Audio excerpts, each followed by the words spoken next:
अभी तक आपने सुना। सर, ज़रा ध्यान से, ये लोग बहुत खतरनाक दिख रहे हैं।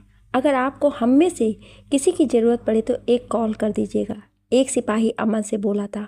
वो उदासी में भी मुस्कुरा पड़ा था। अब आगे। अमन टहलते हुए पूरे मंदिर में घूमने लगा था। मंदिर के पीछे पुजारी का घर बना दिख रहा था। वो उनसे कुछ पता लगाने उधर ही चल पड़ा था। पुजारी के घर के आगे गेट बंद था। अमन पीछे की चल पड़ा। घर की दीवार पर बनी एक खिड़की खुली दिख रही थी। वो कुछ सोचकर खिड़की से अंदर झांकने लगा था और अंदर का दृश्य देखकर उसकी आंखें क्रोध से फटने लगी थी। उस कमरे के अंदर सलोनी को कुर्सी में बांध रखा था और एक औरत जो शायद पुजारी की पत्नी थी सलोनी का श्रृंगार कर रही थी। मैं ये शादी नहीं करूँगी, प्लीज़ मुझे जाने दीजिए। मैं अमन जी से प्यार करती हूँ, वो मुझे ढूंढ रहे होंगे। प्लीज़ आप ऐसा मत कीजिए। सलोनी रोते हुए अपना बंधन खोलने के लिए छटपटा रही थी, पर वो औरत चुपचाप उसका श्रृंगार करने में लगी थी। आप मुझे छोड़ दीजिए, मैं यहाँ से छुप कर भाग जाऊँगी। आप उस कमीने आदमी को बोल दीजिएगा कि मैं आपको धक्का देकर भाग गई हूँ। मैं आपकी बेटी जैसी हूँ, मुझ पर यह एहसान कर दीजिए। प्लीज़ मेरी मदद कीजिए।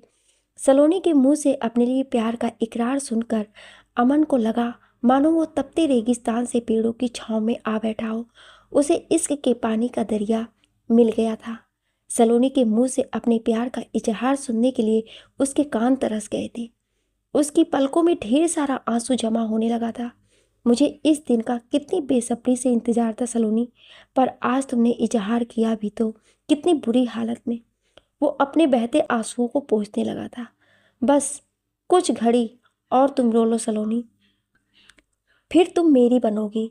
मैं तुम्हारी आंखों से बहते इन कीमती मोतियों के एक एक बूंद को अपने प्यार से खुशी में बदल दूंगा। वो मन में सोचता हुआ सलोनी के रूप को अपनी नजरों में बसा रहा था। कमरे के अंदर पंडिताइन सलोनी को तैयार कर चुकी थी। तभी एक लड़का आकर गेट खटखटाने लगा था। वो तेजी से गेट खोलने चल दी थी। मैडम को मंडप में लेकर चलो, शादी का मुहूर्त हो गया है। तुम्हें याद है ना, तेरा बेटा हमारी गाड़ी में बंद है, इसलिए कोई होशियारी मत करना। उसको सही सलामत वापस चाहती हो तो हमारे बॉस की शादी पूरे रीति रिवाज के साथ कराओ। उसे धमकाते हुए वो लड़का पंडिताइन को घूरने लगा था। जी जी, मुझे अच्छी तरह से मालूम है। आप मेरे बेटे को कुछ मत कीजिएगा। मैं आपके बॉस की शादी संपूर्ण रीति रिवाज से करवा दूंगी, वो रोते हुए बोली थी। लड़का हंसते हुए बाहर खड़ा हो गया था। हेलो सुमित, कहाँ हो तुम? अभी तक मंदिर नहीं पहुंचे? सर, मैं बस पहुंच ही गया हूँ। ओके सुमित, मेरी बात ध्यान से सुनो। मंदिर के बाहर एक मिनी ट्रक खड़ी है। उसमें पुजारी के बेटे को कैद किया गया है। तुम सबसे पहले उसे अपनी कस्टडी में ले लो और फिर अपनी फोर्स को मंदिर को चारों ओर से घेरने का ऑर्डर दो। वो धीमी आवाज में उसे समझाने लगा था। फिर वो फोन पॉकेट में रखकर धीरे से खिड़की से दरवाजे की ओर बढ़ने लगा था। वहां खुले गेट के बाहर वो लड़का अभी भी खड़ा था। बेटी, तू सच में मेरी बेटी की तरह है, पर मेरा बेटा इन लोगों के कब्जे में है। मैंने तुम्हारी मदद की तो ये लोग उसे मार देंगे। मैं ही तेरे आगे हाथ जोड़ती हूँ बेटी, तुम उस आदमी से शादी कर लो। हम लोगों के पास कोई धन दौलत नहीं है बेटी, एक बेटा है जिसकी जान अब तेरे हाथों में है। पंडिताइन रोते हुए सलोनी की रस्सी खोलते हुए बोले जा रही थी। चाची, मैं आपके बेटे को कुछ नहीं होने दूंगी। मुझे अपने अमन जी और अपने भगवान पर पूरा भरोसा है। वो दोनों मिलकर मुझे उस राक्षस से बचाने जरूर आएंगे। आप रोना बंद कर दीजिए चाची, मैं आपके साथ चल रही हूँ। सलोनी भी रोती हुई बोली थी। वो भी उस लड़के की सारी बात सुन चुकी थी। आप अपने बेटे को बचाइए और मैं आज अपने प्यार को परख लेती हूँ, आगे भगवान की मर्जी। वो आंसू पोंछकर उठ खड़ी हुई थी। अमन अपनी पिस्तौल निकालकर गेट की दीवार से लगकर खड़ा हो गया था। पंडिताइन सलोनी को बाजू से पकड़े बाहर लाई थी। लड़के ने एक नज़र सलोनी को देखा और आगे बढ़ने का इशारा किया था। वो दोनों धीरे से बढ़ने लगी। तभी अमन झटके से बाहर निकला और लड़के के सर पर पिस्तौल के पीछे से जोर से मार बैठा था। वो बेआवाज वहीं धम से गिर पड़ा था। अपने पीछे आवाज होने पर दोनों लेडीज पीछे पलटी थी। अमन, अमन जी, आप आ गए। अमन को अपने सामने देखकर वो खुशी से रो पड़ी थी। उसने मुस्कुराकर सलोनी को देखा था। वो दौड़कर अमन से लिपट गई थी। आज वो अपने भाव को छुपा नहीं पाई थी। मुझे पूरा यकीन था आप अपनी सलोनी को बचाने जरूर आएंगे। मुझे यहाँ से ले चलिए अमन जी, मुझे उस राक्षस से शादी नहीं करनी है। वो बेहद नीच इंसान है। उसने उस हवेली में हजारों लड़कियों को बंधक बना रखा है। वो सब बहुत कष्ट में है, आपको उन्हें भी बचाना होगा। अमन ने सलोनी को अपनी बाहों में समेट लिया था, पर उसकी आंखें बरसने लगी थी। वो धीरे से अपनी सलोनी के वजूद को खुद में महसूस करने लगा था, पर वक्त की नजाकत देख वो उससे अलग हुआ था। मुझे सब पता है सलोनी, मैं तुम पर 2 दिन से नजर रखे हूँ। मेरे रहते हुए तुम्हें कोई छू नहीं सकता। बस मुझे आने में कुछ देर हो गई, इसके लिए मुझे माफ़ कर दो। पर आज तुम बोलो कि तुम मुझसे शादी करोगे। तुम्हें हमारी शादी मंजूर है? हाँ हाँ, मुझे मंजूर है। मुझे आपकी सारी बातें मंजूर हैं। अमन जी, मैं आपसे ही शादी करूँगी। अब मैं आपसे अलग नहीं रह सकती। मैं आपके बिना मर जाऊँगी। आई लव यू अमन जी। मुझे आपके साथ अपनी पूरी ज़िंदगी बितानी है। मुझे बस आपसे शादी करनी है अमन जी। अब मैं आपसे कभी दूर नहीं जाना चाहती। प्लीज़ मुझे अपने साथ ले चलिए। वो रोती हुई फिर से उससे लिपट गई थी। अमन खुशी से हंसने लगा था। लव यू टू सलोनी, मैं भी तुम्हारे बिना नहीं जी सकता। आज के बाद हम दोनों को कोई अलग नहीं कर सकता। पर अभी मुझे उस बड़े साहब से निपटने दो सलोनी। उसका काला चेहरा मैं पूरे शहर के साथ तुम्हारे पापा और अपनी भाभी के सामने भी लेकर आना चाहता हूँ। वो प्यार से उसके बाल सहलाते हुए बोला था। हाँ अमन जी, इस बड़े साहब की वजह से बहुत सारी लड़कियां जीते जी नरक भोग रही हैं। आप उसे अरेस्ट कीजिए। वो गुस्से से बोलती हुई उससे अलग हो गई थी। अमन ने उसकी आंखों के नीचे पड़े आए हुए काले धब्बों को गौर से देखा था, जो कई रातों से लगातार जागने की गवाही दे रहे थे। सलोनी अपनी तरफ से उसे देखते हुए पाकर सर बांधे हुए बोली, अमन जी, आप अपना कर्तव्य पूरा कीजिए। इस बार मैं आपको छोड़कर कहीं नहीं जाऊंगी। आज मैं यहाँ से आपसे शादी करके ही घर जाऊंगी। आप जाइए, मैं आपके आने का इंतजार करूंगी। पंडिताइन डरकर खड़ी थी। उन दोनों की बात सुनकर अमन के पैर पकड़कर रोते हुए बोली थी, साहब जी, वो मेरे बेटे को मार देगा। आप ऐसा मत कीजिए। इस लड़की को उस आदमी के पास ले जाने दीजिए मुझे। माँ जी, आप घबराइए मत। मैं इंस्पेक्टर हूँ। मेरा एक पुलिस इंस्पेक्टर आपके बेटे को उनकी गिरफ्त से छुड़ा चुका है और आपका बेटा अब पुलिस की सुरक्षा में है। अमन उन्हें कंधों से पकड़कर उठाते हुए बोला, तो उसकी आंखें खुशी से झिलमिलाने लगी थी। आप मेरे साथ चलिए। आप अपनी आंखों से अपने बच्चे को पकड़ने वाले की सजा देख लीजिएगा। वो गुस्से से बोला और सलोनी का हाथ पकड़कर आगे बढ़ गया था। वो भी उन दोनों के पीछे चलने लगी थी। प्रशांत शेरवानी पहनकर तैयार हो चुका था। अब वो शादी के मंडप में बैठा सलोनी का इंतजार कर रहा था। उसके सारे गुंडे भी अगल बगल खड़े थे। तभी सुमित के साथ पूरी पुलिस फोर्स मंदिर के चारों तरफ आकर कतार में खड़ी हो गई थी। प्रशांत इतने सारे लोगों को देखकर चौंक गया था। सलोनी अभी तक क्यों नहीं आई, और ये लोग कौन हैं जो हम लोगों को घेरे हुए हैं? वो मन ही मन सोचने लगा था। उसी समय अमन सलोनी का हाथ पकड़े हुए वहां आया था। सलोनी को किसी अजनबी के हाथ में हाथ डाले देखकर प्रसाद गुस्से से पागल हो गया था। वो झटके से उठ खड़ा हुआ था। कौन हो तुम, और तुम्हारी इतनी हिम्मत कि मेरी सलोनी को हाथ पकड़ो? ए, तुम लोग खड़े खड़े क्या देख रहे हो? इस लड़के को जान से मार डालो। और तुम तो इधर आओ। आज तुम्हें मैं अपना असली रंग दिखाता हूँ। वो गुस्से से सलोनी की ओर लपका था, पर अमन उसे पीछे कर खुद आगे हो गया था। सलोनी पीछे से उसका बाजू जोर से पकड़ ली थी। अमन ने अपना जोरदार मुक्का प्रशांत के चेहरे पर दे मारा था। वो अचानक संभल नहीं पाया और नीचे गिर गया था। उसके सारे गुंडे अपने बॉस की यह हालत देखकर गुस्से से अमन की ओर डंडा और चाकू लेकर दौड़ पड़े थे। खुद को बहुत बड़ा हीरो समझ रहा है ना? अब देख, मेरे ये आदमी तेरा क्या हाल करेंगे। प्रशांत नफरत से बोलता हुआ उठ खड़ा हुआ था।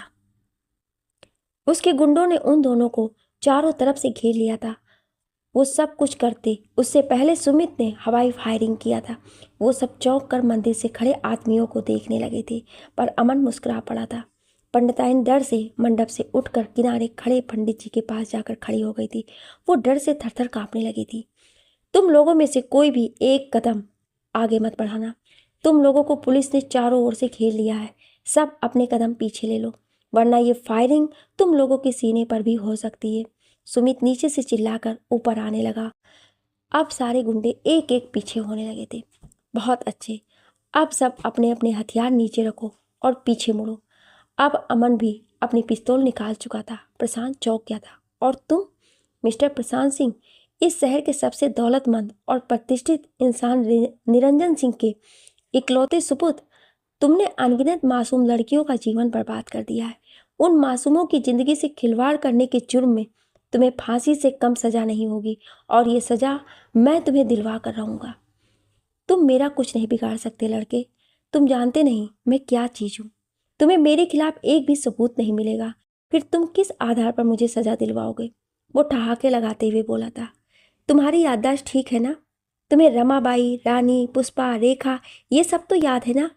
या फिर राहुल, समीर, मुन्ना, सोहन, इनको तो तुम भूले नहीं होगे।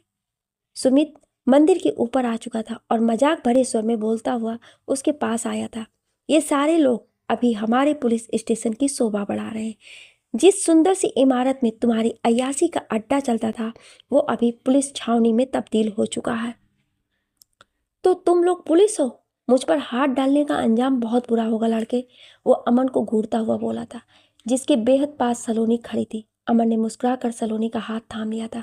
प्रशांत चीख पड़ा था, उस लड़की का हाथ छोड़ दे लड़के, वो मेरी मंगेतर है और मैं तुम्हें अपनी मंगेतर से बदतमीजी करने के जुर्म में अरेस्ट करवा दूंगा।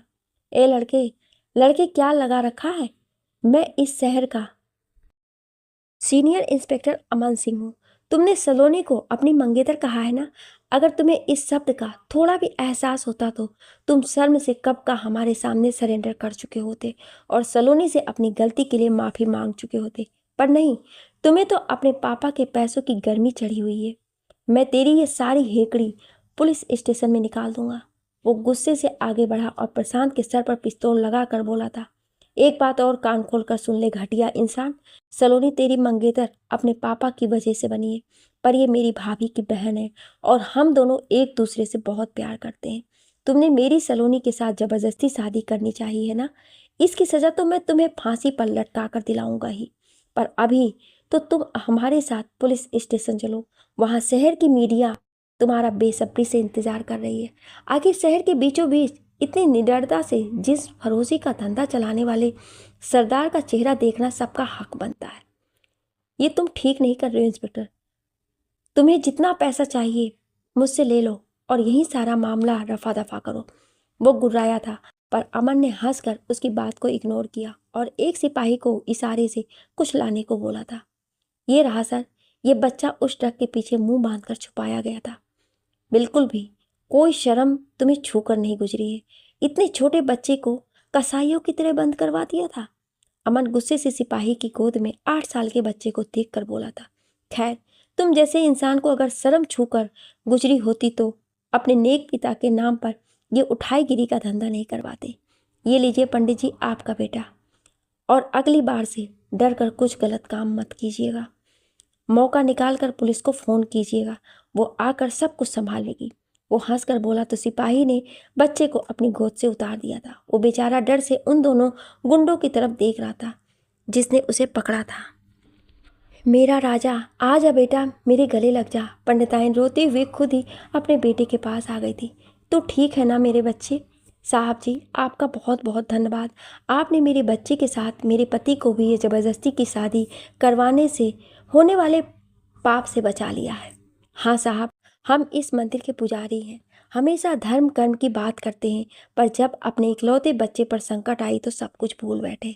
पंडित जी बहुत शर्मिंदा होकर बोल पड़े थे, पर आज मुझे हमारे शहर की पुलिस पर पूरा भरोसा हो गया साहब। अगली बार से मैं कोई गलती देखते ही सबसे पहले पुलिस को सूचना दूंगा।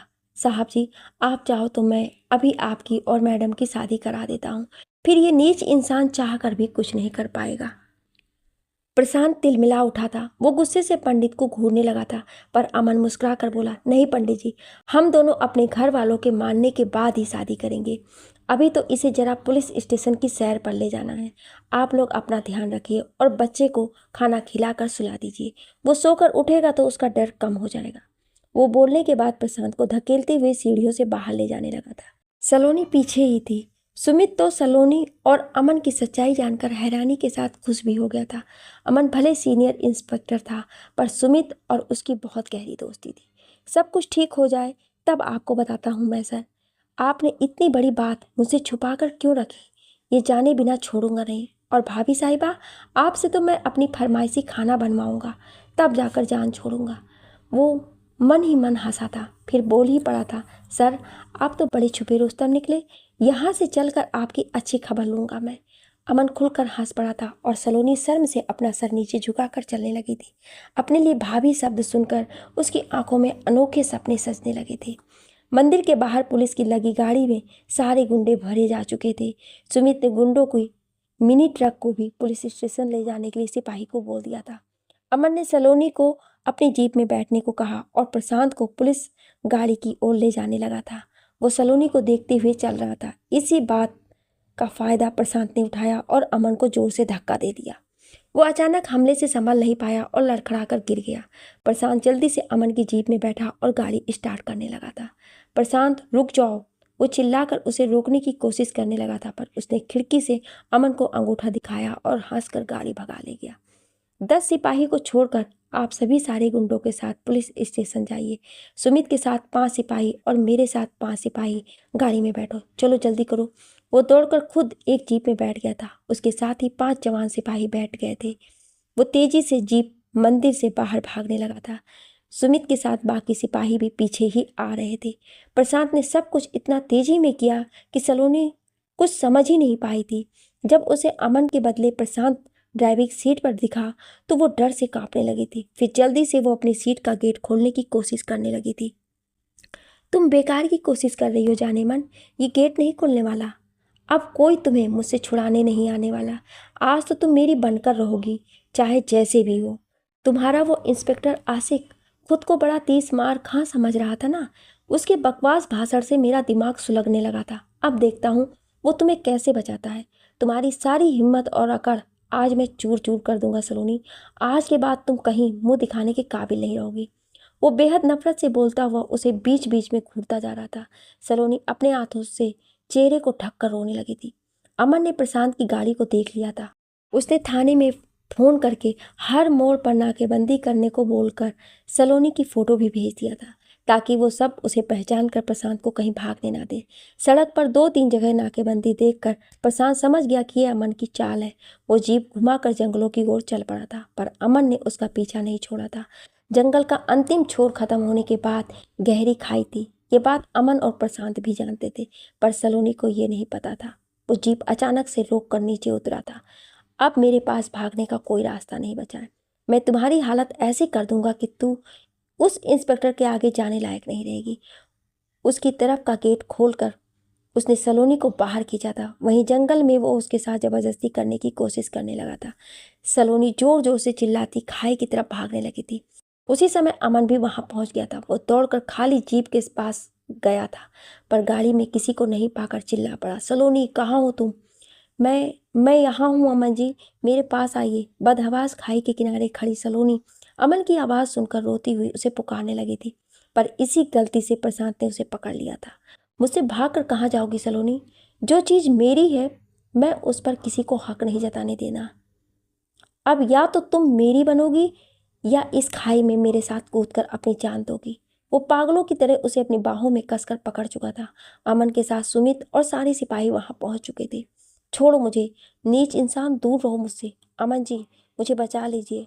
अमन को सामने देख सलोनी रोती हुई बोल रही थी, जब ये मेरी नहीं हो सकती तो मैं इसे तुम्हारे लिए भी नहीं रहने दूंगा इंस्पेक्टर। खुद तो मरूंगा ही, पर इसे भी साथ ले जाऊंगा। खाई की तरफ सलोनी को खींचता हुआ हंसकर अमन से बोला था, नहीं नहीं प्रशांत, प्लीज ऐसा मत करो। सलोनी से तुम ही शादी कर लेना, पर पीछे मत जाओ।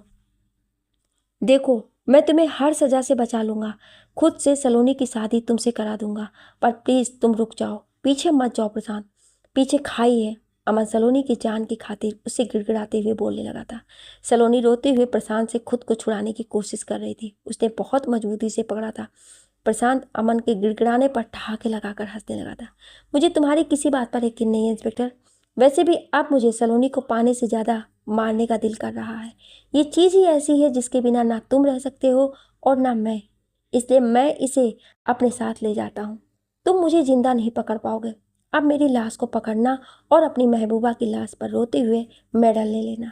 इंस्पेक्टर, तुम अपनी सलोनी को बचा नहीं पाए, तुम कुछ नहीं कर पाए। अलविदा इंस्पेक्टर, तुम अब कभी सलोनी को नहीं पा सकते। और वो हंसते हुए खाई के आखिरी छोर पर खड़ा फूट फूट कर रोते अमन को देखने लगा था।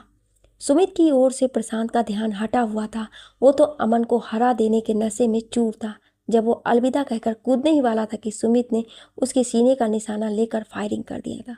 वो खाई में गिरने लगा था, पर उसके साथ ही सलोनी भी गिरती जा रही थी। सलोनी! अमन चीखते हुए उसकी तरफ दौड़ रहा था। सुमित जब तक ये समझता या उसे पकड़ता, वो भी सलोनी का हाथ पकड़े खाई में गिर गया था।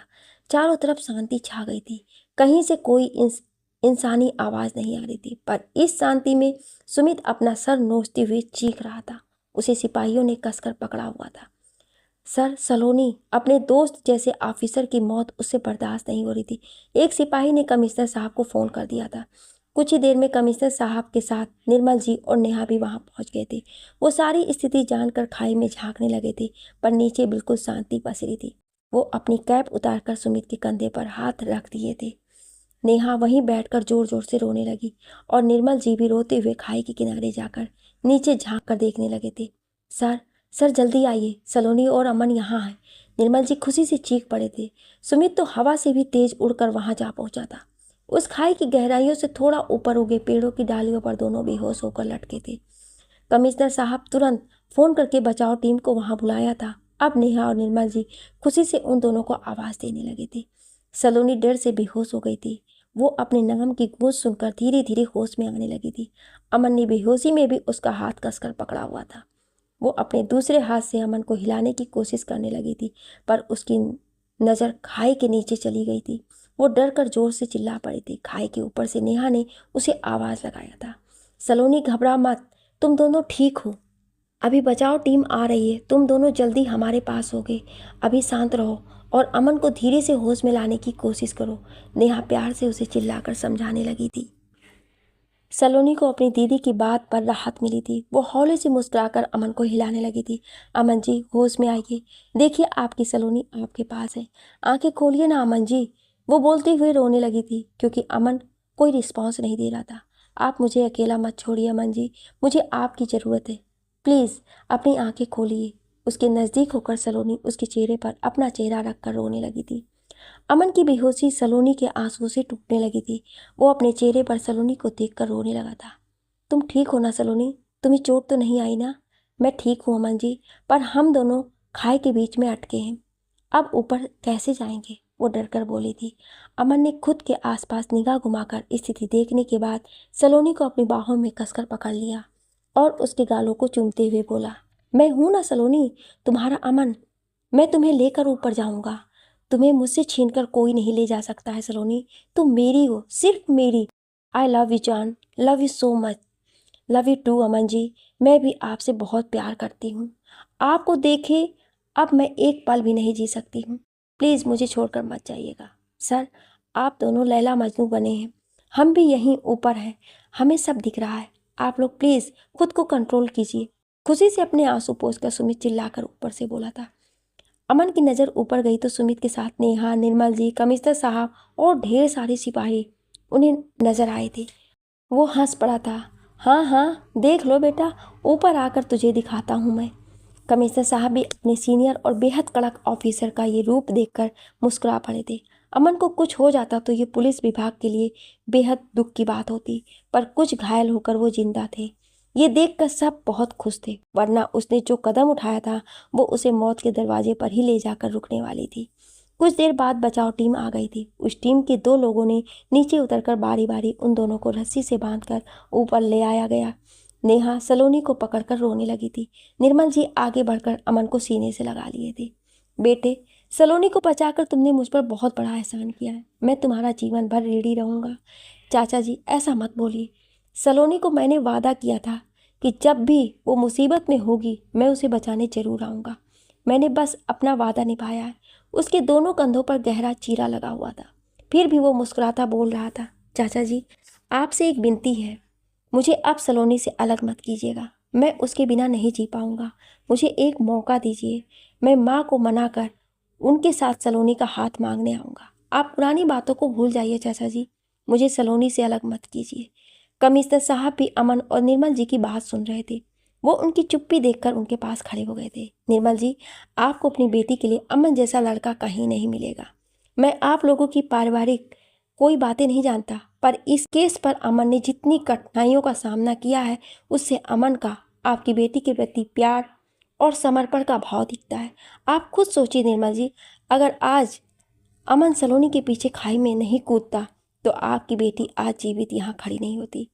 आजकल कौन ऐसा बेवकूफ़ लड़का होगा जो अपने प्यार के लिए खाई में छलांग लगा दे। वो मुस्कुराकर उनसे बोले और अमन का पीठ ठोकते हुए बोले थे, मुझे तुम पर गर्व है अमन, आखिर तुमने इस केस को भी हल कर लिया। Well done officer. Thank you sir, ये तो मेरा फर्ज था। वो बस इतना ही बोल पाया था। सलोनी नेहा के साथ खड़ी उसे निहार रही थी। प्रशांत की लाश की खोज बचाव टीम द्वारा जारी थी। कमिश्नर साहब और कुछ सिपाहियों को वहीं छोड़कर बाकी सब घर निकल पड़े थे। सुमित कमिश्नर साहब की गाड़ी में ही चला गया था। अमन की गाड़ी को ड्राइवर चला रहा था, जिसमें सलोनी, निर्मल जी और नेहा भी बैठे थे। शायद ये हमारा अंतिम मिलन है, क्योंकि माँ तो कल से अमन जी को मुझसे मिलने तक नहीं देगी। मन में ही सोचती सलोनी अमन को जी भर कर देखे जा रही थी। वहीं अमन फ्रंट पर बैठा बीच बीच में सलोनी को देखकर सोच रहा था, इस बार मैं तुम्हें खुद से दूर नहीं जाने दूंगा सलोनी। इस बार माँ को मेरा फैसला स्वीकार करना होगा। यदि वो नहीं मानी तो मैं भी भैया की तरह देश छोड़कर हमेशा के लिए चला जाऊंगा, पर मैं तुम्हें अपने साथ लेकर जाऊंगा। उन दोनों की सोच अलग अलग दिशाओं में चल रही थी। वहीं दूसरी ओर सुनीता जी आज तय करके बैठी थी कि अमन से बात करके ही रहेंगी और उसे अपनी पसंद की लड़की से शादी करने पर मजबूर कर देंगी। अमन जब उन तीनों को घर छोड़कर पुलिस स्टेशन गया तो बाहर ही प्रेस और मीडिया उसको घेर कर खड़ी हो गई थी। प्रशांत बहुत बड़े कारोबारी का बेटा था, जो जिस्म फरोशी के धंधे का मास्टरमाइंड निकला था। ये बहुत बड़ी न्यूज़ थी। इस न्यूज़ को हर चैनल वाले भुनाना चाहते थे, इसीलिए सब चाहते थे कि अमन पूरी बात विस्तार से बताए।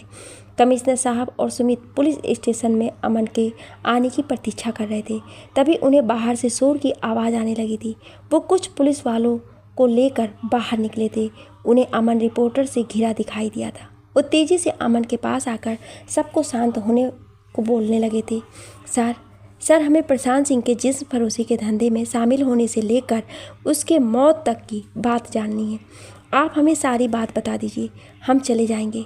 एक रिपोर्टर बहुत तेज़ी से अमन के आगे माइक सेट करता हुआ बोला था। अमन ने कमिश्नर साहब की तरफ देखा तो वो इशारे से बोलने का इशारा कर दिए थे। फिर वो शुरू से लेकर आखिरी तक पूरी बात बताने लगा था। सारे रिपोर्टर्स अमन की बातों को अपने कैमरे में कैद करते जा रहे थे। सबके जाने के बाद वो सब अंदर आ गए थे। कमिश्नर साहब बहुत खुश थे, क्योंकि बहुत दिनों से कॉलेज की गायब होने वाली सारी लड़कियों का पता चल चुका था। रमाबाई के अड्डे से मीरा भी मिल गई थी, जिसे बहुत मारा पीटा गया था। उन्होंने अमन को सुमित के साथ हॉस्पिटल भेज दिया था। वो आज बेहद खुश था। इसीलिए जब सुमित ने उसे पट्टी कराकर घर छोड़ा तो वो सीधे जाकर सो गया था। सुनीता जी बाजार से आई तो अमन को अपने कमरे में उसे सोता हुआ पाई थी। वो आज तय कर ली थी कि अमन के साथ वो आज डॉक्टर के पास ज़रूर जाएंगी, क्योंकि अब उनके पेट का दर्द बहुत बढ़ गया था। वो आराम करने चली गई थी, पर नींद न आने से वो टीवी चलाने लगी थी। यूं ही चैनल बदलते बदलते न्यूज़ लग गया था, जहां अमन की ही बातें की जा रही थी। हर तरफ उसकी तारीफ़ों के पुल बांधे जा रहे थे। कैद से छुड़ाई गई लड़कियों के इंटरव्यू लिए जा रहे थे, जिसमें सब सलोनी और अमन की बातें करके अपनी आज़ादी की बात कर रही थी। वो चौंक गई थी। अचानक उन्हें बाजार में मिली नेहा की कई बातें याद आ गई थी। जब अमन ने यही बात कुछ दिन पहले उनसे कहा था तो उन्हें गुस्से में बोला झूठ लगा था, पर जब नेहा ने यही बात रो रो कर कहा तो वो मान गई थी। वो सारी बातें याद करते हुए समझ गई कि इतने दिन से अमन सलोनी को ढूंढने में दिन रात एक किए हुए था। यहाँ माँ की कोई खोज खबर नहीं और उस अनजान लड़की के पीछे अपना जीवन बर्बाद करने में लगा था। वो गुस्से में आ गई थी। रात में 8 बजे अमन की नींद टूटी थी। वो उठकर बाहर आया तो सुनीता जी सोफे पर बैठी नजर आई थी। वो टीवी पर न्यूज़ में उसी की चर्चा सुन रही थी। माँ बहुत जोर की भूख लगी है, खाना दे दो ना, वो पास जाकर बैठता हुआ बोला था। आज बहुत दिनों बाद अमन ने उनसे सीधे मुंह बात की थी। वो बेहद खुशी से उठकर खाना निकाल लाई थी। मेरे कंधे में दर्द है माँ, आप ही खिला दीजिए ना, वो अपनी पट्टी दिखाते बोला तो वो खुद ही उसे खिलाने लगी थी। खाना खाने के बाद अमन उनकी गोद में सर रखकर सोफे पर ही लेट गया था। उसकी नज़र टीवी पर चलती न्यूज़ की तरफ थी। वो समझ गया था कि सुनीता जी को सारी बातें पता चल गई थी। आज उसे भी ज़रूरी फैसला लेना था, इसलिए वो कुछ सोचता हुआ बोला था, माँ आप मेरी इस जीत से खुश नहीं है क्या? आपके बेटे ने कितने बड़े गैंग का पर्दाफाश किया है। आज शहर में आपके बेटे का बच्चा बच्चा पहचानने लगा है। क्या मैंने सही नहीं किया? नहीं बेटे, मैं बहुत खुश हूँ। आज बहुत दिनों बाद मेरा पहले वाला अमन मिला है। मैं बहुत खुश हूँ।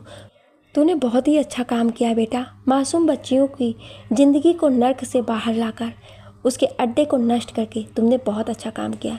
वो खुशी से भावुक होती हुई बोली थी। वो पापी मर गया, ये भी ठीक ही हुआ। उसके जैसे बेरहम और राक्षस इंसान को जीने का कोई हक भी नहीं होना चाहिए। अब कोई मासूम लड़की उस नर्क में नहीं जाएगी। माँ, सलोनी की शादी उसी प्रशांत सिंह से तय थी। जरा सोचिए कि उसकी ज़िंदगी कैसी ख़राब हो जाती। वो दुख से बोला तो सुनीता जी बेहद हैरान होकर सोचने लगी थी। पर अब वो सुरक्षित है माँ। वैसे आप क्या सोच रही हैं? आपने खाना खाया? वो जल्दी से पूछने लगा था। सुनीता जी ने नहीं में सर हिलाया था। अमन उठकर किचन में गया और वहाँ से खाना निकाल लाया था। माँ, आज आप मेरे हाथों से खाओगी। चलो अपना मुँह खोलो।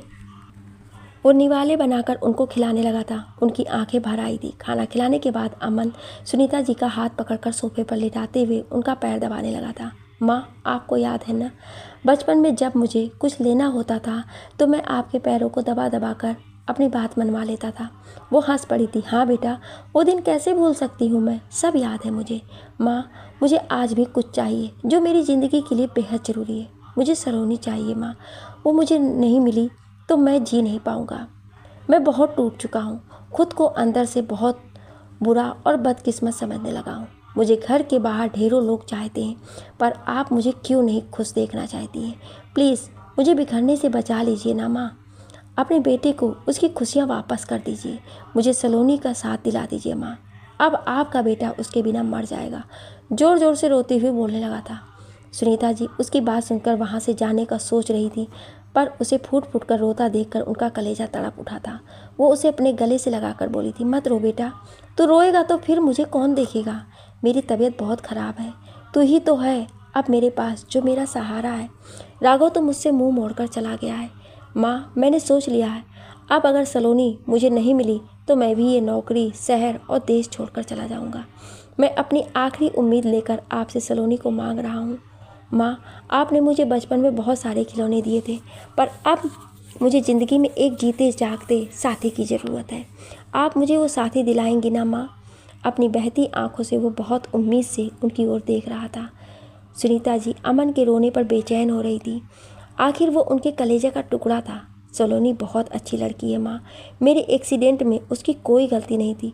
वो तो मुझसे शादी भी नहीं करना चाहती थी। अपने पापा की इज्जत और बहन का घर सुखी से चलने के लिए उसने ज़बरदस्ती हाँ की थी। मैं ही उसके इनकार करने पर गुस्से में उससे ज़बरदस्ती करने ले जा रहा था, पर ट्रक ने मुझे ठोकर मार दिया। माँ, यदि वो मनहूस या अपशगुनी होती तो मैं आज तुम्हारे सामने जिंदा खड़ा नहीं होता। माँ, आपको नहीं पता है, जब हमारा एक्सीडेंट हुआ था जिसमें पूरी मेरी गलती थी, वो भी दूर घायल होकर फेंका गई हुई थी, फिर भी वो खुद को घसीटकर मेरे पास आई और रो रो कर सबसे मुझे हॉस्पिटल पहुंचाने के लिए खुशामद करने लगी थी। वो मुझे नापसंद करती थी, पर मेरे बहते खून को देखकर अचानक ही उसके दिल में मेरे प्रति छुपा प्यार जाग गया था। वो किसी भी तरह मुझे पहले की तरह खड़े देखना चाहती थी। आपने हॉस्पिटल में उसे आने से रोक दिया था तो वो आपकी ममता के आगे हार गई और मुझसे एक बार भी आकर नहीं मिली। फिर जब मैं अपना घर छोड़कर उसके पास रहने गया तो उसने मुझसे बेइंतहा प्यार होते हुए भी इनकार कर दिया और मुझे वापस आपके पास भेज दिया। वो सब कुछ रोते हुए बोलता जा रहा था। दुख से उसका सीना फटने लगा था। पता है माँ, जब वो उस दलदल में फंस गई तो उसे सिर्फ मुझ पर भरोसा था कि मैं आकर उसे छुड़ा लूँगा। वो उन लोगों को मेरा नाम ले लेकर धमकियाँ दिया करती थी।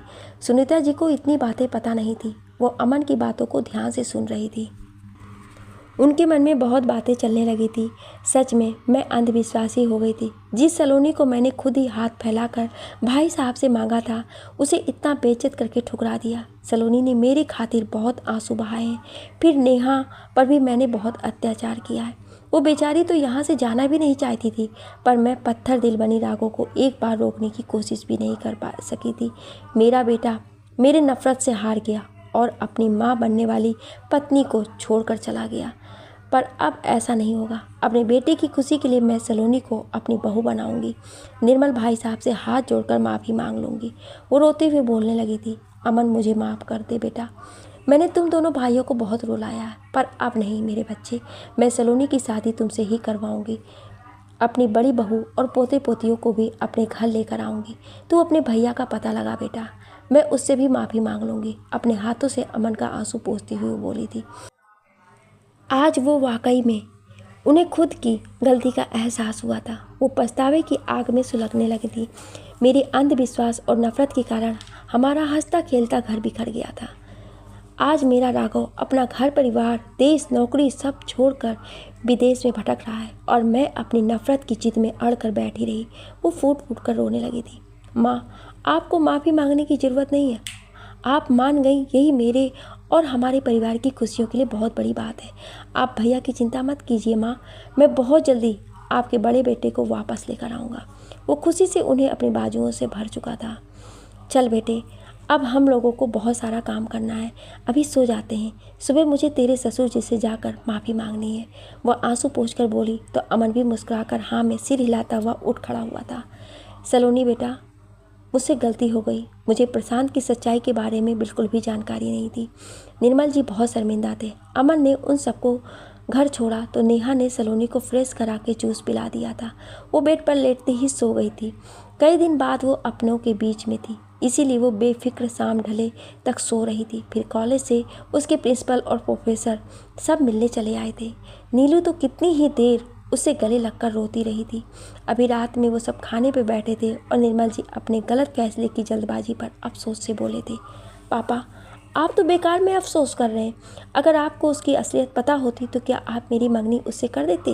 वो मुस्कुराकर उन्हें देखने लगी थी। निर्मल जी ने नहीं में सिर हिला दिया था। तो फिर पापा, जो हुआ वो शायद उन सारी मासूम लड़कियों के हित के लिए बिल्कुल सही हुआ। उन सारी लड़कियों के साथ उस रैकेट का भी पर्दाफाश हुआ, उसका लीडर भी मारा गया और मैं भी, हमारी सलोनी भी बच गई, है ना? नेहा हंसकर उसे बोलने से रोकती थी। पापा, ये मेरा अपना मानना है कि हमारी सलोनी के उस नर्क में होने की वजह से अमन जी ने इतनी तेज़ी से सब कुछ किया। उन मासूमों के साथ अपनी सलोनी को भी आज़ाद कराया और अपनी जान का डर किए बिना खाई से सलोनी को जिंदा वापस लेकर आ गए। आपका क्या कहना है? नेहा, तुम्हारी बात से भी सहमत हूँ। मेरी सलोनी को अमन से अच्छा जीवन साथी कहीं नहीं मिल सकता, पर सुनीता बहन जी को समझाना मेरे बस। पापा, ये सब छोड़िए, हम आज के बाद इस टॉपिक पर बात नहीं करेंगे। आपकी बेटी वापस घर आ गई और आप बातों का रुख मोड़कर कहीं और जा रहे हैं। सलोनी मुंह फुलाकर बोली थी। पापा, आज मुझे आप खाना खिला दीजिए ना, मुझे आज अपनी माँ की कमी महसूस हो रही है। हाँ ज़रूर बेटा, मैं तुझे खुद से खिलाऊंगा, वो हंसकर बोले और अपनी प्लेट से उसे खिलाने लगे थे। मौसी बच्ची बन गई। देखो भैया, ये तो नाना जी के हाथ से खाना खा रही है, चिंकू ने हंसते हुए कहा था। मुझे भी आपके हाथ से खाना है नानू, मुझे भी खिलाओ ना आप। पिंकी से अपना प्यार बढ़ता देखा नहीं गया था। वो उठकर निर्मल जी के पास आ गई। वो हंसने लगे थे, फिर सब खुशी से खाने लगे थे। उधर अमन को खुशी से नींद नहीं आ रही थी। वो नेहा को फ़ोन लगाकर बैठा था। नेहा इतनी रात में अमन का फ़ोन आए देखकर घबरा गई थी, पर उसकी पूरी बात सुनकर खुशी से रोने लगी थी। भाभी, अब आप रोना बंद कीजिए, हमारे घर में पहले जैसी खुशियों की धूप खिलेगी और आपकी ज़िंदगी में भी भैया लौटेंगे। आप अपने इस देवर पर भरोसा रखिए। जो काम मैंने इतने सालों में नहीं किया वो अब मैं बहुत जल्दी में करूँगा और सब कुछ सही करके हम सब की ज़िंदगी संवार दूँगा। वो बेहद जोश से भरकर बोल रहा था। हाँ देवर जी, मुझे आप पर पूरा भरोसा है। आप अपनी सलोनी को वापस ले आए तो मेरे राघव जी को भी ले आएंगे। मुझे उनकी बहुत याद आती है देवर जी। चिंकू पिंकी भी अपने पापा को ढूंढते हैं। मैंने इन दोनों को उनके विदेश में काम करने की बात बता रखी है। ये दोनों अब 4 साल के होने वाले हैं और इनके सवाल भी बहुत बड़े होने लगे हैं। अब आप ही सब कुछ सही कर सकते हैं, वो बेबसी से बोली थी। अमन ने उसका दर्द अपने दिल में महसूस किया था। देवर जी, अब कुछ देर मेरी होने वाली देवरानी से बात कर लीजिए, उसे भी आपकी याद आ रही है। वो हंसकर सलोनी के कमरे में जाकर उसे फ़ोन थमा आई थी। अपने बच्चों के पास लेटकर नेहा राघव के साथ बिताए प्रेम भरे एहसासों को याद करने लगी थी। सलोनी को पता नहीं था कि किसका फ़ोन है। वो जब हेलो बोली तो दूसरी ओर से अमन की मोहब्बत से भरी दिलकश आवाज़ आई थी। मैंने कहा था ना सलोनी, इस बार मैं तुम्हें खुद से दूर नहीं जाने दूंगा। मैं कल आ रहा हूँ तुम्हें अपना बनाने। मैंने अपनी माँ को मना लिया है सलोनी, तुम मेरा इंतज़ार करना। ये बोलकर उसकी बात सुने बिना अमन ने फ़ोन काट दिया था। सलोनी खुशी से रोने लगी थी। उसे तो वैसे भी नींद नहीं आ रही थी। अब अमन की बातें उसके दिल के तारों को छोड़कर मीठे अरमानों को जगाने लगी थी। वो आज पूरे दिन की घटनाएं अपनी खुली आंखों से दोहराने लगी थी। अभी रात को अमन की नींद टूटी थी। किचन में कुछ जोर से गिरा था। वो दौड़ कर गया था। किचन के बीचों बीच सुनीता जी बेहोश होकर गिरी पड़ी थी। वो घबराकर उनके चेहरे पर पानी की छींटे मारकर उठाने की कोशिश करने लगा था, पर वो गहरी बेहोशी में चली गई थी। अमन उन्हें अपनी गोद में उठाकर जल्दी से बाहर भागा था। अपनी जीप में सुनीता जी को लिटाने के बाद वो चाबी और शर्ट ले आया था। उसने चौकीदार को अपने हॉस्पिटल जाने की बात बता दी थी और घर का ख्याल रखने को कहकर गाड़ी भगा ले गया था। फिर जल्दी ही हॉस्पिटल में सुनीता जी को एडमिट कर लिया गया था। डॉक्टर उनका चेकअप कर रहे थे और वो कॉरिडोर में बैठा उदासी से सोच रहा था। माँ ने कहा था उनकी तबीयत खराब है, क्या हुआ है उन्हें? मैं भी कैसा नालायक बेटा हूँ जो इतने दिनों से उनकी कोई खबर नहीं ली। मेरे और भैया के दिए गहरे सदमे से शायद उनकी ये हालत हो गई है। हे भगवान, मेरी माँ को ठीक कर दीजिए। अभी उन्हें बहुत सारी खुशियों को जीना है।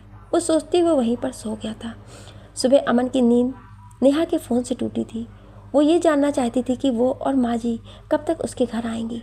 अमन रूधे स्वर में उसे सुनीता जी की हालत के बारे में बताने लगा था। वो भी घबरा गई, पर उसे शांत रहने बोलकर जल्दी ही निर्मल जी और सलोनी के साथ हॉस्पिटल के लिए निकल पड़ी थी। कुछ देर बाद वो तीनों हॉस्पिटल के कॉरिडोर में थे। अमन ने उन लोगों को आते हुए देखा तो खुद को संभाल नहीं पाया और निर्मल जी के गले लगकर रोने लगा था। राघव 4 साल से जापान में रह रहा था। उसने कभी भी किसी की कोई खबर नहीं रखी, यहाँ तक कि अपने बच्चे तक को याद नहीं किया था, क्योंकि वो जानता था कि अगर वो उनसे सबसे फ़ोन पर भी रिश्ता रखेगा तो उन सबसे इतनी दूर चैन से नहीं रह पाएगा। आज अपने घर में लेटे हुए उसका दिल बहुत बेचैन होने लगा था। उसे अपनी माँ, छोटे भाई, नेहा और अपने अनदेखे बच्चे की बेहद याद आने लगी थी। उसने इंटरनेशनल न्यूज़ लगा लिया था ताकि कुछ भारतीय समाचार सुनकर अपने दिल को शांत कर सके, पर वहाँ तो अमन की बहादुरी की पूरी खबर छाई हुई थी। वो अपने भाई को टीवी पर देखकर खुद को रोक नहीं पाया था। उसने उसी वक्त फ़ोन अमन को लगाया था। हेलो, कौन बोल रहा है? अमन माँ के दुख से बेचैन था, पर इंटरनेशनल नंबर देखकर वो भरी आवाज़ में बोला था। उसे पूरी उम्मीद थी कि ये कॉल उसके भैया का ही हो सकता है। अमन, मेरे भाई, मैं हूँ तेरा भैया, राघव रोता हुआ बोला था। मैं तुझे याद तो हूँ ना? तू कैसा है मेरा भाई? मुझे तुम सबकी बहुत याद आ रही है। भैया, मैं ठीक हूँ, पर माँ की तबीयत बहुत ख़राब है। वो रात से बेहोश है। उन्हें होश आएगा तब डॉक्टर कुछ बता सकते हैं। मैं बहुत अकेला हूँ भैया, मैं माँ को कैसे होश में लाऊं? वो भावुक होकर बोलता हुआ फूट फूट कर रोने लगा था। क्या? ये कैसे हुआ अमन? वो गहरे दुख से पूछने लगा था। अमन ने अब तक की सारी बात बता दी थी। तू रो मत अमन, मैं कल ही आता हूँ। मैं और तुम, हम दोनों मिलकर अपनी माँ को बचा लेंगे। तुम रोना मत, मैं आ रहा हूँ। वो जल्दी से बोलकर फ़ोन काट चुका था। अब उसे अपनी इंडिया वाली कंपनी से बात करके अपनी वापसी सुनिश्चित करनी थी। दूसरे दिन राघव इंडिया आ गया था। उसकी कंपनी ने उसकी रिक्वेस्ट पर उसे वापस इंडिया बुला लिया था। वो अभी अपना थोड़ा बहुत सामान लेकर चला आया था। फिर बाद में आकर वो सारी कागजी कार्रवाई भी पूरी कर लेने वाला था। अमन ने राघव के आने की बात उन सबको नहीं बताई थी। डॉक्टर ने सुनीता जी की हालत बहुत नाजुक बताई थी। अपने खान पान पर ध्यान नहीं देने के कारण उनका शुगर लेवल बहुत बढ़ता गया था। अब उनकी किडनी फेल हो चुकी थी। डॉक्टर ने अमन को सुनीता जी की किडनी बदलने की बताई थी। वो इतनी कमज़ोर हो चुकी थी कि बोल तक नहीं पा रही थी। वो सबको लेटे हुए बस देखती रहती थी और अपने आंसू बहाती रहती थी। अमन अपनी माँ की यह हालत देखकर टूटने लगा था। हॉस्पिटल में सब बेहद शांत होकर बैठे थे। अमन और निर्मल जी एक तरफ बैठे थे। नेहा ने चिंकू को अपनी गोद में बैठा रखा था। वहीं पिंकी अपनी मौसी के पास बैठी थी। सबके दिमाग में सुनीता जी की ही बात चल रही थी। अचानक वहाँ राघव आ पहुँचा था। उसने निर्मल जी के पैर छुए और अमन को गले से लगाकर रो पड़ा था। नेहा तो राघव को देखकर झटके से उठ खड़ी हुई थी। वो उसको रोने पर बहुत दुखी होने लगी थी, पर उसे अपनी मुश्किल हालत में राघव को छोड़कर चले जाना याद आ गया था। वो मुंह मोड़कर चिंकू पिंकी का हाथ पकड़कर कॉरिडोर से बाहर निकल गई थी। सलोनी उसके पीछे दौड़ी हुई थी, पर वो तेज़ी से ऑटो पकड़कर घर चली गई। राघव ने सलोनी को नेहा के गुस्से को उसका हक बताया और बाद में मना लेने की बात की थी। उसे बेहद खुशी थी कि वो 2 बच्चों का पापा बन चुका था। उसने डॉक्टर से खुद बात की और फिर खुद अपनी माँ को अपना एक किडनी देने की बात बोला था। मिस्टर राघव, फिर तो आप आज ही अपना टेस्ट दे दीजिए। मिस्टर अमन का तो अपनी माँ के टिश्यू से मैच नहीं हो रहा है, अब आपका भी देख लेते हैं, डॉक्टर ने उससे कहा और नर्स के साथ उसे ज़रूरी टेस्ट के लिए भेज दिया गया था। अमन अपना सर पकड़े बाहर आकर बैठा था। सलोनी ने अमन की बिखरी हालत को देखा तो उसके पास चली आई थी। अमन जी, आप इतने टेंशन में रहेंगे तो फिर सब कुछ कैसे कर पाएंगे? माँ को कुछ नहीं होगा, आप बस अपने आप को शांत कीजिए। फिर अब तो जीजा जी भी आ गए हैं, आप दोनों मिलकर माँ के लिए सब कुछ करेंगे तो सारे काम सही से हो जाएंगे। हाँ सलोनी, तुम ठीक बोल रही हो, मैं तो बेकार घबरा रहा हूँ। तुम सब मेरे साथ हो, भैया हैं, मेरी माँ को कुछ नहीं होगा, वो ठीक हो जाएंगी। रुदी आवाज़ में बोलता हुआ उसके हाथ को थाम चुका था। सलोनी ने अपना दूसरा हाथ भी उसके हाथ पर रखकर दिलासा दिया था। वहाँ से कुछ दूरी पर टहलते निर्मल जी ये देखकर बाहर निकल गए थे। राघव दोपहर में निर्मल जी से पूछकर उनके घर गया था। नेहा गेट खोलते ही राघव को देखकर नाराज़गी से वापस मुड़ गई और अपने कमरे में जाकर बैठ गई थी। राघव धीरे से चलकर उसके पास आया था। बेड पर दोनों बच्चे बेहद मासूमियत से सोए हुए थे। वह उसके सामने कान पकड़कर खड़ा हो गया था। इस बार माफ़ कर दो नेहा, अब कभी ऐसी गलती नहीं करूँगा। बिल्कुल नहीं, आप यहाँ से जाइए। अब मुझे आप पर बिल्कुल भी यकीन नहीं है, आप सबसे बड़े धोखेबाज हैं। आपने मुझे उस समय अकेला छोड़ा जब मुझे आपकी सबसे ज़्यादा ज़रूरत थी। मैं आपको कभी माफ़ नहीं करूँगी। वो रोती हुई उसे अपने पास आने से रोकने लगी थी। नेहा, चाहो तो मुझे 2 थप्पड़ लगा दो यार, पर अब मुझे खुद से दूर मत करो। मैं बहुत तड़पा हूँ तुमसे दूर रहकर। मैं भी ज़िंदगी जी नहीं रहा था, बस सांस लेकर अपना बुरा वक्त काट रहा था। वो उसके हाथों को किनारे करता उसे अपने बाजुओं में ज़बरदस्ती भर चुका था। तुमसे दूर रहकर मैं मर जाऊँगा नेहा, इस बार मुझे माफ़ कर दो। वो भी बोलते हुए रोने लगा था। नेहा का सारा जिद और गुस्सा राघव का रोना सुनकर झाग की तरह बैठ गया था। अब अगर मुझे छोड़कर कभी गए ना तो वापस आकर मेरा मरा हुआ मुंह देखिएगा। वो रोती हुई बोलती हुई उसके बाहों में लिपटी सीने में समा गई थी। ऐसी बातें मत करो नेहा, अब मैं यहाँ से कहीं नहीं जा रहा हूँ। अभी तो माँ को ठीक करके घर ले जाना है, फिर तुम्हें और बच्चों को घर लाना है और तब अमन की शादी भी करानी है। वो एक सांस में बोला था। इन सब में तुम मेरा साथ दोगी ना नेहा? मैं हमेशा आपके साथ ही थी राघव जी, पर हम लोगों का समय सही नहीं था, इसीलिए इतना कुछ गलत हो गया। अब आप आ गए हैं, मुझे पूरा यकीन है आप और देवर जी मिलकर सब कुछ ठीक कर देंगे। वो हंसकर बोली थी। उसने राघव को अपने पास बैठा लिया था। ये रहे आपके दोनों अमानत। ये लोग रोज़ आपके आने के बारे में पूछते हैं, अब आप खुद ही इन्हें जगा कर अपना परिचय दीजिए, तब तक मैं आपके लिए खाना बना देती हूँ। मैं अपने बच्चों से परिचय ले लूँगा नेहा, पर तुम मुझे छोड़कर कहाँ जा रही हो? उसने हाथ पकड़कर उसे अपनी ओर खींच लिया था। इतने साल तुमसे दूर रहा हूँ, अब तो कुछ देर मेरे पास बैठो। वो प्यार से उसे गालों को छूते हुए उसे गौर से देख रहा था। नेहा शर्मा गई थी, उसके गालों पर लाली छाने लगी थी। शाम तक राघव का टेस्ट रिपोर्ट आ गया था। उसका भी टिश्यू सुनीता जी से मैच नहीं हुआ था। अब नेहा भी अपना टेस्ट करवाने की जिद कर दी थी। डॉक्टर ने मात्र उसकी संतुष्टि के लिए टेस्ट ले लिया था, पर अफसोस कि उसका भी टिश्यू सुनीता जी से मैच नहीं हुआ था। दूसरे दिन सलोनी ने अपनी जांच की बात डॉक्टर से की थी, पर निर्मल जी ने उसे ऐसा नहीं करने दिया और खींचकर घर ले आए थे। सलोनी सारा दिन बेचैन थी। उसे अमन का रोना याद आने लगा था। वो नीलू को फ़ोन करके अपने घर बुलाई और निर्मल जी से उसके साथ बाजार जाने की बात कहकर निकल गई थी। उसने नीलू को थैंक यू बोलकर अपने घर भेज दिया और अपना चेहरा ढककर हॉस्पिटल आ गई थी। वो डॉक्टर के पास जाकर अपना टेस्ट देकर कुछ घंटे बाद घर आ गई थी। शाम में डॉक्टर ने उसे फ़ोन करके उसके टिश्यू सुनीता जी से मैच कर जाने की बात बताई थी। अब सलोनी तय कर चुकी थी कि वो सबसे छुपकर सुनीता जी को अपनी एक किडनी डोनेट करेगी।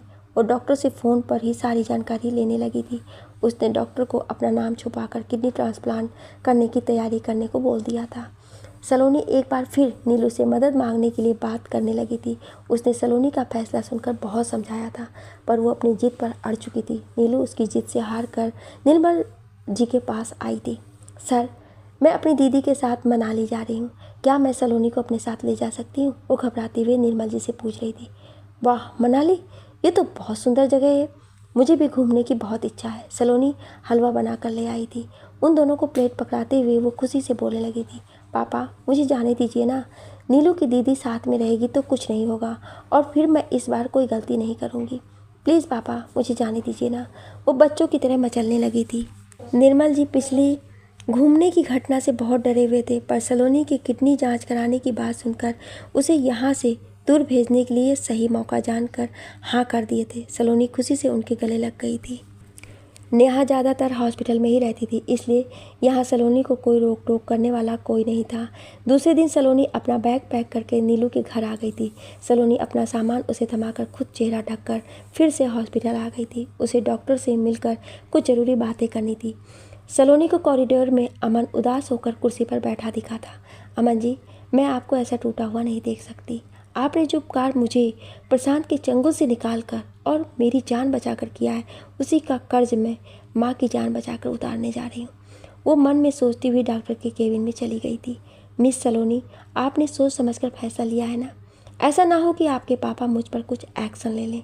डॉक्टर कुछ चिंतित होकर बोले थे। डॉक्टर, मैं एक लेक्चरर हूँ, मुझे अपना हर फैसला लेने का पूरा हक है। आप चिंता मत कीजिए। मेरी किडनी डोनेट वाली बात आप गुप्त रखिएगा तो किसी को पता ही नहीं चलेगी। फिर भी मैं एक लेटर पर अपनी जवाबदेही की बात लिखकर आपको दे दूंगी।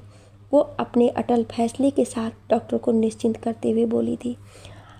आप ग्रेट हैं मिस सलोनी। तो फिर ठीक है, हम ये ऑपरेशन परसों करेंगे। आप इन 2 दिनों में अपनी डाइट हमारे चार्ट के आधार पर लीजिए और परसों 10 बजे आ जाइएगा। वो हंसकर बोले थे। ओके डॉक्टर, अब मैं चलती हूँ। आप मेरा नाम बिल्कुल बाहर मत कीजिएगा, वरना सबके लिए मुसीबत हो जाएगी। वो बोलकर बाहर निकल गई थी। राघव और अमन सुनीता जी को किडनी लगवाने के लिए बहुत भाग दौड़ कर रहे थे। वो चाहते थे कि कोई किडनी देने को तैयार हो जाए। इसके बदले वो लाखों रुपया देने को तैयार थे, पर कोई नहीं मिल रहा था। सुनीता जी की हालत बिगड़ती जा रही थी। अचानक ही डॉक्टर ने उन दोनों को बुलाकर किडनी मिल जाने की बात कही थी। उन दोनों का खुशी से बुरा हाल हो गया था। डॉक्टर 2 दिन बाद ऑपरेशन की बात कहकर सारा इंतजाम करने को बोले थे। अमन ये खुशखबरी सलोनी को बताना चाहता था, पर उस दिन के बाद वो हॉस्पिटल ही नहीं आई थी। उसने नेहा से पूछा तो वो उसके मनाली जाने की बात बता दी थी। अमन सन्न रह गया था।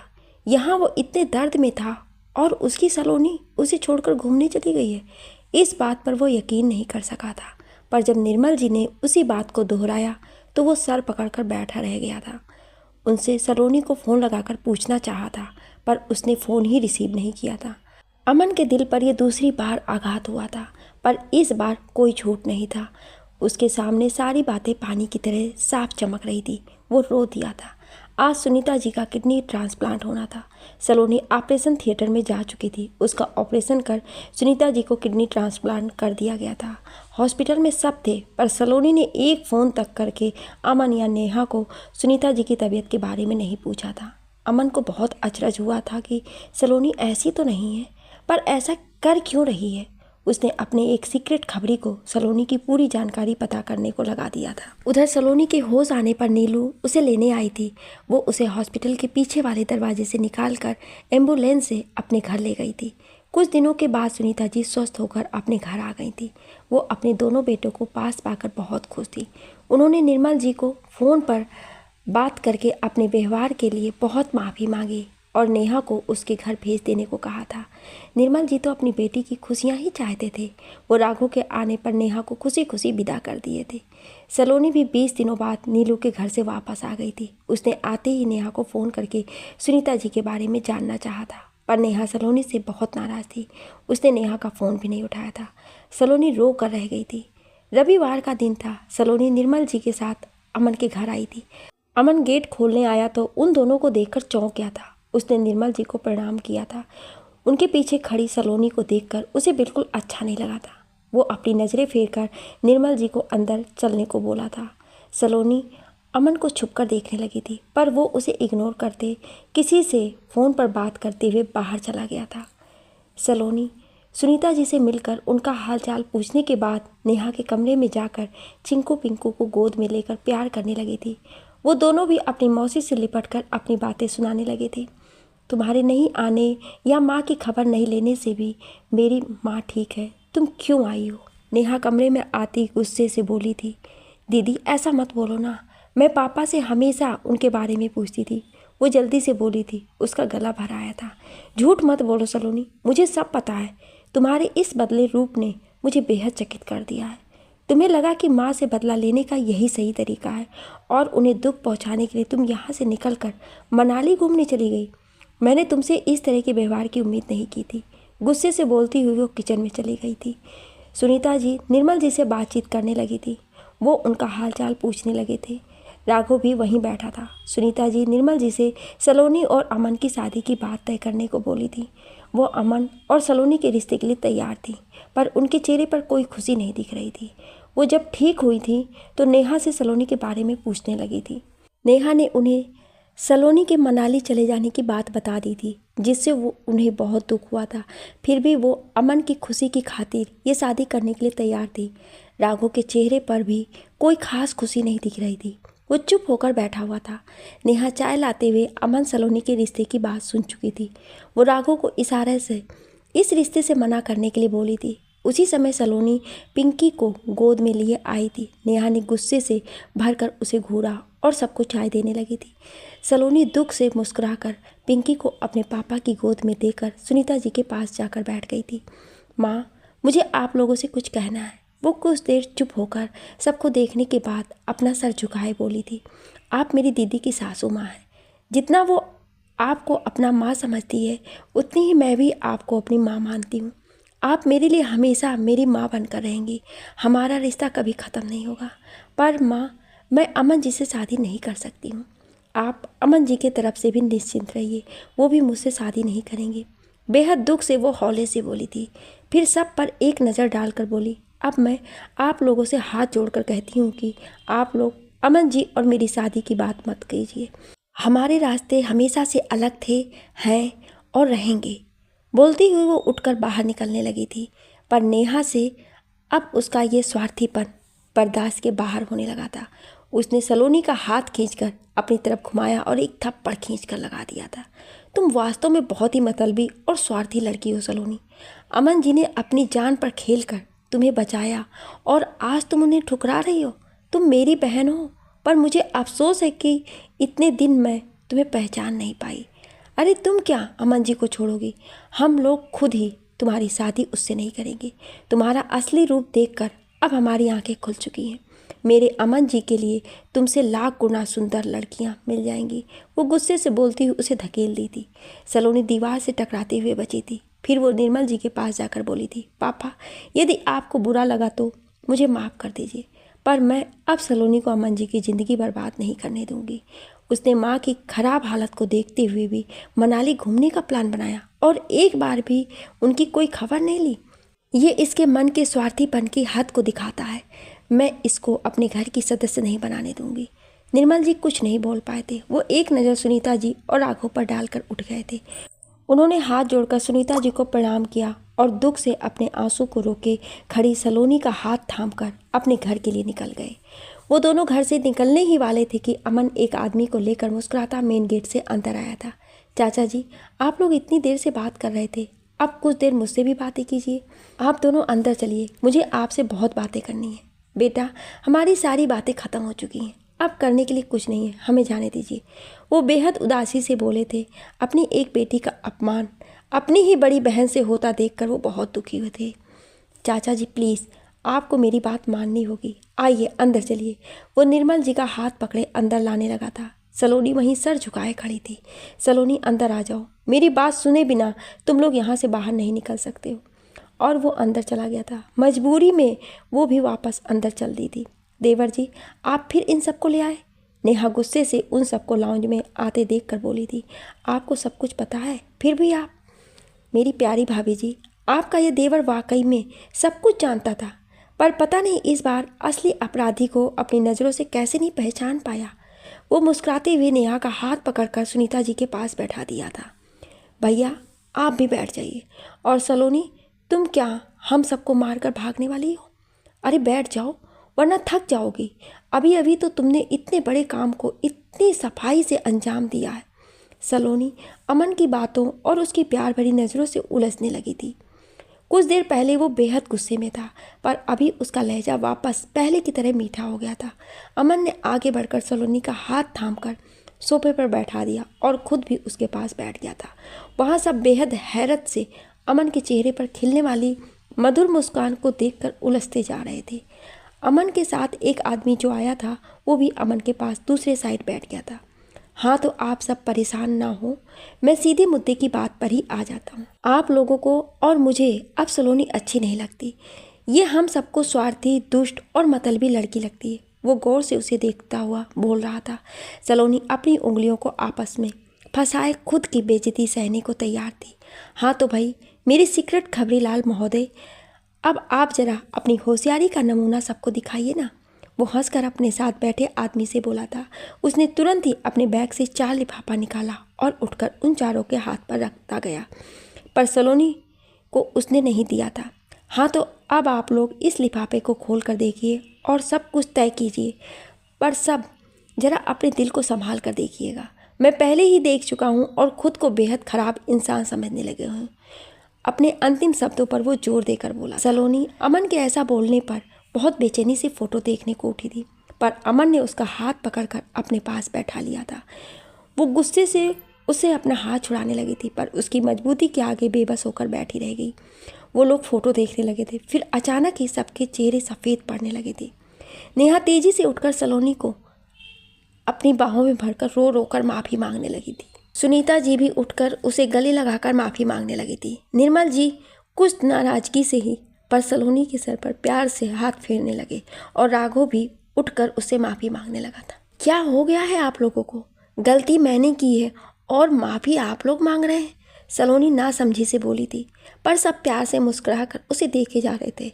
अमन ने अब उसका हाथ छोड़ दिया था। सलोनी को बेड पर पड़ी तस्वीरें दिखाई दी थी। वो उठकर वो फ़ोटो उठाकर देखने लगी थी और उसके होश उड़ गए थे। वो सारी फ़ोटो सलोनी की ही थी। हॉस्पिटल में डॉक्टर से मिलने से बात करने से तक, ऑपरेशन थिएटर से किडनी देने के बाद नीलू के साथ एम्बुलेंस में जाने तक की सारी फ़ोटो सब उसका मुंह चिढ़ा रही थी। वो लड़खड़ा कर गिरने लगी थी, पर अमन उसे थाम लिया था। सलोनी, तुमने मेरी माँ को बचाने के लिए इतना बड़ा कदम उठाया और हम लोग तुम्हें गलत समझ रहे थे। अमन बेहद शर्मिंदा होते हुए बोला था। अमन जी, ये सब आपको कैसे पता चला? नेहा ने आश्चर्य से पूछा था। उसे अपने आप पर अब बेहद गुस्सा आ रहा था। अपने कुछ समय पहले के व्यवहार को याद कर वो अब बेहद शर्मिंदा हो रही थी। मैंने हॉस्पिटल में सलोनी और चाचा जी की बातें सुनी थी। वो सलोनी को अपना टेस्ट देने से मना कर दिए थे, क्योंकि वो नहीं चाहते थे कि सलोनी अपनी किडनी दान करे। फिर दूसरे दिन मुझे पता चला कि सलोनी घूमने के लिए मनाली चली गई है। मुझे बहुत आश्चर्य हुआ कि इतनी भावुक और जिम्मेदार लड़की जो अपनी छात्रा को बचाने के चक्कर में खुद खतरे में पड़ गई, वो मेरी माँ की हालत देखकर भी यहाँ नहीं रहकर शहर से बाहर चली गई। अमन बोलती हुई उसे देखने लगा था। उसकी इस हरकत का मुझे बिल्कुल यकीन नहीं हुआ था। मैंने अपने सीक्रेट खबरी को सलोनी के पीछे लगाया और सलोनी की सारी जानकारी मुझे देने को कहा था। कुछ देर पहले जब चाचा जी और सलोनी यहाँ आए, तभी मुझे इसका फ़ोन आया था। अब मैं सारी सच्चाई को गवाह के साथ आप सबके सामने लेकर आया हूँ। वो बोलते हुए लाउंज से बाहर निकल कर गया और कुछ ही देर बाद आया था। उसके साथ नीलू थी। सलोनी का चेहरा सफ़ेद पड़ गया था। मुझे माफ़ कर दे सलोनी, जब अमन सर को फ़ोटो में तेरे साथ मैं भी दिखी तो वो मुझे यहाँ ले आए। मैं सच बोल रही हूँ, मैं नहीं आना चाहती थी, पर इन्होंने तुम्हारी और अपनी मोहब्बत का वास्ता देकर मुझे आने को मजबूर कर दिया। इनके आंसुओं ने मुझे पिघला दिया और मैं इनके साथ आ गई। प्लीज़ यार, मुझे माफ़ कर दे। वो सलोनी का हाथ पकड़कर बोली थी। सलोनी बस उसका चेहरा देखती रह गई थी। चाचा जी, सलोनी को आपने जब रोक दिया था तो वो मुझे अपनी कसम देकर मदद करने को बोली और मुझे अपनी सहेली की मदद करनी पड़ी। चाची जी, आपकी होने वाली बहू आपको इतने दर्द में छोड़कर कहीं भागी नहीं थी। ये सबसे छुप कर बस अपना फ़र्ज़ निभा रही थी। नेहा दीदी, आपकी सलोनी का दिल बहुत बड़ा है। वो जब परायों के लिए अपनी जान की परवाह नहीं कर सकती तो सोचिए कि अपनों को मौत के मुंह में छोड़कर घूमने कैसे जाती। हंसकर नीलू ने सबको सलोनी की सच्चाई बताई थी। अमन सर, अब मुझे घर जाने दीजिए। अब तो आप दोनों शादी करके खुश रहिए, पर मेरी दोस्त तो मुझसे शायद ही बात भी करे। वो बेहद अफसोस से सलोनी को देखती अमन से बोली थी। खबरदार नीलू, जो दोबारा ऐसी बात बोली। एक तू ही तो है, मेरी दोस्त है। मैं भला तुझसे बात किए बिना कैसे रहूँगी। सलोनी ने रोते हुए नीलू को अपने गले से लगा लिया था। वो भी हंसती थी। मुझे तुझ पर नाज है बेटी।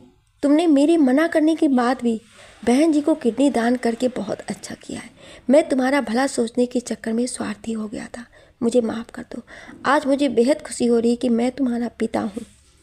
निर्मल जी सलोनी के सर पर हाथ रखकर बोले थे। सलोनी रोते हुए बोली थी, पापा आप मुझसे माफ़ी मत मांगिए। मैंने अमन जी को अपनी माँ के लिए तड़पते देखा था। इन्होंने मुझे उस नर्क वाली ज़िंदगी से निकाला था जहाँ से निकलने के लिए लड़कियों को अपनी जान देनी पड़ती है। मैं यदि इनको खुशी देने के लिए अपने शरीर का छोटा सा टुकड़ा दान कर भी देती तो कोई फ़र्क नहीं पड़ता। आपके मना करने के बावजूद मुझसे रहा नहीं गया और मैंने आपसे छुप कर टेस्ट दिया। संयोग से मेरा और माँ के किडनी मैच हो गया, पर आप तो देने नहीं देते, इसलिए मैंने नीलू को खुशामद करके तैयार किया और आपसे मनाली जाने की झूठी बात कहकर इसके घर चली गई। अपनी नज़रें झुकाए वो उनसे बोली थी, मत रो बेटी, सबसे ज़्यादा तकलीफ़ तो तुझे मैंने दी है। अब मेरा वादा है कि तुझ तक कोई दुख नहीं पहुँचने दूँगी। सुनीता जी उसके पास आकर गले लगाती हुई बोली थी। वो खुशी से निर्मल जी से बोलने लगी, भाई साहब अब आप शादी की तैयारियां शुरू कीजिए। मैं बहुत जल्दी अमन और सलोनी की शादी करना चाहती हूँ। तू सच बोलता था बेटा, तुझे सलोनी से अच्छी लड़की कभी नहीं मिलेगी। तुम दोनों नीलू को घर छोड़ाओ, तब तक हम बड़े बाकी की सारी बातें कर लेते हैं। हाँ और सुन, मेरी छोटी बहू को खिला पिलाकर कुछ गिफ्ट दिलाते हुए लाना। सुनीता जी हंसकर बोलती हुई सलोनी का हाथ अमन के हाथों में पकड़ा दी थी। माँ क्यों ना हम अभी सलोनी को अंगूठी पहनाकर सगाई की रस्म कर ही लेते हैं, ये ठीक रहेगा ना पापा। नेहा ने तेज़ी से सब बात तय कर लिया था। उसने अपनी अंगूठी निकालकर सलोनी को पकड़ा दी और राघव को भी इशारे से अपनी अंगूठी अमन को देने को कहा था। हाँ बेटा जी, आप ये रस्म करके मेरी सलोनी को सबके सामने अपना लीजिए, मुझे कोई एतराज़ नहीं है। निर्मल जी खुशी से बोले थे। अमन ने हंसकर सलोनी को देखा था। वो शर्म से सर झुकाए खड़ी थी। अब हमारे बीच कोई रुकावट और बंधन नहीं है सलोनी। इतने दिन तुमने मुझे बहुत सताया है, अब ये मंगनी की रस्म इतनी आसानी से नहीं होगी। अमन मुस्कुराते हुए उससे बोला था। सलोनी हैरानी से उसकी आंखों में देखने लगी थी, जहाँ सिर्फ शरारत मचल रही थी। वो मुस्कुरा पड़ी थी। आज तुम्हारी ये सज़ा है कि तुम्हें सबके सामने मुझसे अपने प्यार का इजहार करना होगा। वो मुंह बनाकर बोलता हुआ उसके पास से जाकर दूसरी जगह खड़ा हो गया था। सलोनी एक पल को हैरान हो गई थी। फिर उसने मुस्कुराकर अपने अगल बगल खड़े सबको देखा था। सबने उसे अमन को प्रपोज करने का इशारा किया था। वो कुछ शर्माती हुई आगे बढ़ी और अमन के पास जाकर खड़ी हो गई। उसने मुंह फेर लिया था। सलोनी अपने हाथों में थामी अंगूठी को आगे बढ़ाती उसके सामने घुटनों पर बैठ गई थी। अमन जी, मैं आपसे बहुत प्रेम करती हूँ। क्या आप मुझे अपने जीवन में 7 जन्मों के लिए स्वीकार करेंगे? वो हंसकर बोलती हुई उसे प्यार से निहारने लगी थी। अमन की सारी नाराज़गी ख़त्म हो गई थी। वो खुलकर हंस पड़ा था। हाँ सलोनी, मैं भी तुमसे बहुत प्यार करता हूँ और तुम्हारे बिना जीने की कल्पना भी नहीं कर सकता हूँ। मैं तुम्हें अपनी जीवन साथी बनाने के लिए बिल्कुल तैयार हूँ। आई love you Saloni, I love you so much. वो उसके हाथ से अंगूठी पहनकर खुद भी उसे पहनाने लगा था। सारे लोगों ने जोरदार तालियां बजाई थी। फिर कुछ महीनों बाद बेहद धूमधाम से उन दोनों की शादी हो गई थी। निर्मल जी अपने चिंकू पिंकी को बहुत मिस करते थे, इसलिए राघव और अमन ने उन्हें भी अपने घर ही ले आए थे। अब सुनीता जी के घर में उनका 2 बेटा, 2 बहू, 2 पोते पोती और निर्मल जी जैसे भाई एक साथ रहने लगे थे। उन सब की ज़िंदगी में खुशियों का सवेरा हो गया था। वो सब हंसते मुस्कुराते अपने आने वाले कल में शामिल हो चुके थे। आप सभी लोगों का इस कहानी को इतना प्यार देने के लिए बहुत बहुत धन्यवाद। लिखने और बोलने में कोई त्रुटि हुई हो उसके लिए क्षमा प्रार्थी हूँ। आपको ये कहानी कैसी लगी हमें कमेंट करके ज़रूर बताएं और ऐसे ही इंटरेस्टिंग कहानियाँ सुनने के लिए हमारे चैनल को सब्सक्राइब जरूर करें। Thank you.